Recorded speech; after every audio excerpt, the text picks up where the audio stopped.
मेरे प्रभु के श्री मुख वचन है भैया, हम और आप गृहस्थी के लिए। क्या कहते हैं ठाकुर?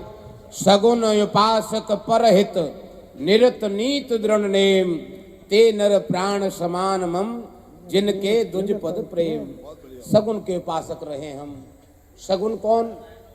प्रभु श्री सीताराम जी, श्री राधा कृष्ण जी, जहां आपका नेह लगा है ठाकुर के उपासक रहो, परहित में लगे रहो।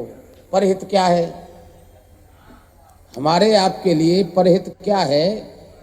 हमको ऐसा लगता है 3 फैक्ट्री हैं हमारे पास।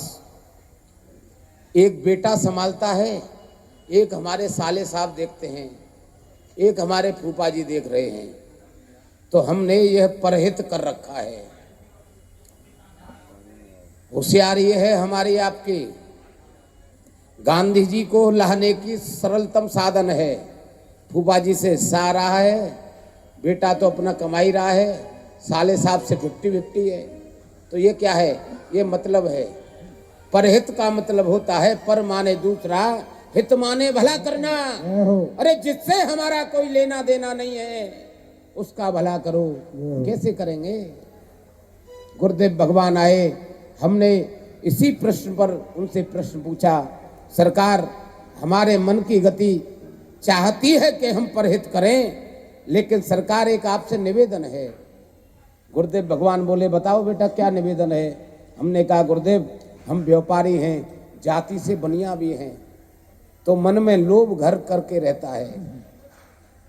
हमारा मन ये है, ऐसा कोई उपाय बताओ ना जिसमें गांधी जी बहुत कम खर्च हों और परहित हो जाए। गुरुदेव भगवान को बहुत तेज हंसी आई। हमने पूछा, गुरुदेव भगवान आप क्यों हंस रहे हो? बोले, ना बेटा, मैं इसलिए हंसा हूं कि चलो खुशी की बात यह है कि तुम्हारे मन की गति तो जगी, थोड़ी ही सही, तुमको उपाय भी थोड़ा ही बताऊंगा। कैसा थोड़ा? जिसमें गांधी जी बहुत कम खर्च हों। गुरुदेव भगवान बोले, बेटा एक काम करना, चूल्हे पर कढ़ाई चढ़ाना, 100 ग्राम आटा लेना, ज़्यादा नहीं, और उसको भून लेना। जैसे ही आटा भुन जाए, नीचे कढ़ाई उतारना, ठंडा करना, और एक काम करना, उसमें 100 ग्राम शक्कर मिला लेना। मिलाने के बाद कितना वजन हो गया? हमने की गुरुदेव 200 ग्राम हो गया। कितने रुपए खर्च हो गए तेरे? हो गए होंगे 10 के करीब का सामान आ गया। अच्छा 10 रुपए का आ गया, ठीक है, कोई परेशानी तो नहीं है? अरे गुरुदेव भगवान कैसी बात करते हो, ठीक ठीक ठीक। ऐसा करना, आगे एक डिब्बी लाना प्लास्टिक की, और उसमें उसको भरना। डिब्बी के ढक्कन को कस के लगाना, कहीं आप डालने जाओ तो ढक्कन खुल के फैल नहीं जाए, नुकसान हो जाएगा तुम्हारा। तो फिर एक काम करना, उस ढक्कन में सुई से छेद करना, और प्रातः प्रातः निकल जाना पीपल भगवान के नीचे, जो चीटी भगवान संत भगवान के रूप में विराजे हैं, उनको भोजन कराना। हजारों ब्राह्मणों का भोजन, संत भगवान का भोजन करा के प्रतिदिन घर पर आओगे आप, वह आपकी झोली में धर्म एकत्रित होगा। कारण परहित सरिस धर्म नहीं।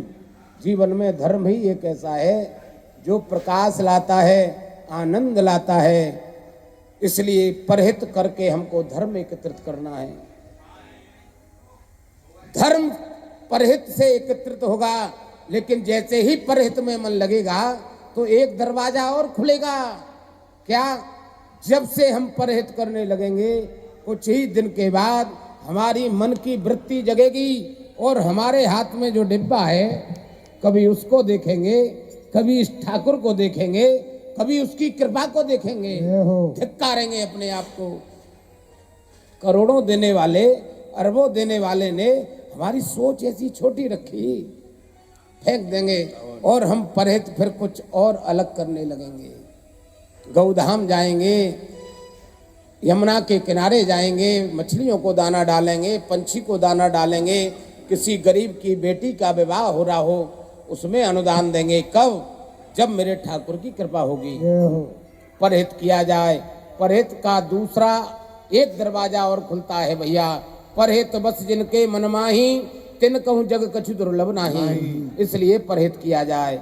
सगुन उपासक परहित निरत नीत दृढ़ नेम। पूरी नीति और दृढ़ता के साथ अपने जीवन को चलाया जाए। कैसे? जो शास्त्र में बताया गया है।